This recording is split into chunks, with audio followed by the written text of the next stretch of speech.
Here kasi in aid of legislation kami. But of course, certain lawyers, no, law firm, siyempre gusto nila mahabang proseso sa korte, di ba? You know that. Because ano yan, may bayad ng lawyers di ba? I want to give Miss Cassandra Lides Republic Act 6981 para for her to contemplate while she is in our custody. Kasi, basahin mo mabuti to. We are helping you. Huwag kang maniwala sa lawyer mo. I mean, let's face it. They want to prolong your cases. Why? Of course, we know that. Kaya si Atty. Topacio, alam mo naman si Atty. Topacio. So now, it's our time to get even. Can you imagine using the legislative bully pulpit to get even?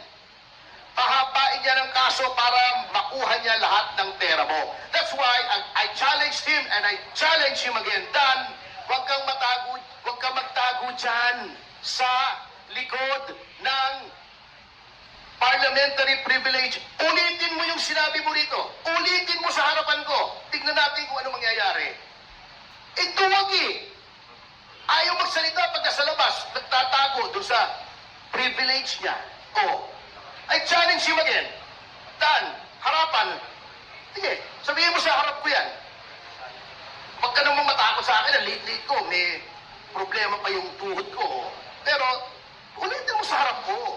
Huwag yung nagtatago ka dyan. Tapang-tapang mo pag nasa kongreso ka Ayan, hinamo na ni Atty. Topacio. Okay, may katanungan yung ating media friend. Okay, may katanungan pa? It's on its way. Ito kasi kailangan ito, padalan pa yung tanggapan ni Congressman Fernandez bago i-file sa Ethics Committee. But pinirmahan ko na to, nanotaryohan ko na, pinapasok ko yung in-house notary namin ng alas 8 ng umaga para pag pinirmahan ko, masumpaan ko, and then, he is the one on his way, Attorney Rafael Antonio Andrada, will be the one to file this. Hindi naman po kailangang personal ako mag-file. For today, yes. It will be filed today. Kasi alam nyo, I just want to show some members of Congress that you cannot abuse your rights and privileges without encountering pushback. Ito ikwento ko lang. Ngayon, umpisahan nila yung TRICOM hearing on guidelines daw on fake news. Kasi, eto, get this. Kaya nila ginawa yung TRICOM na yun dahil may mga fake news daw na targeted against members of the Quadcom. Unang-una, kung alam mo ang iyong konstitusyon, you cannot do that. You cannot start legislation for the benefit of a particular class of people. That is class legislation that is prohibited under the Constitution. Hindi pwedeng gagawa kami ng batas para sa amin lang. That's unallowable class legislation. Gagawa ka ng batas, mag-iimbestiga ka dahil kinikriticize ang Quadcom. Saang planeta na naman pwede yan? Baka sa alternate universe. Hindi po pwede yun. If you make legislation, unless merong class legislation, but make criteria. You cannot make legislation just to benefit a particular set of people. Basahin niyo yung si Barok. Sino yung apelido ni Barok? Yung tracker na laging nagdidemanda sa Supreme Court. Yung against the Truth Commission na kinonstitute ni Noynoy. Sinabi niya to investigate the abuses during the Arroyo administration. You cannot do that. That is class legislation and that law was struck down by the Supreme Court.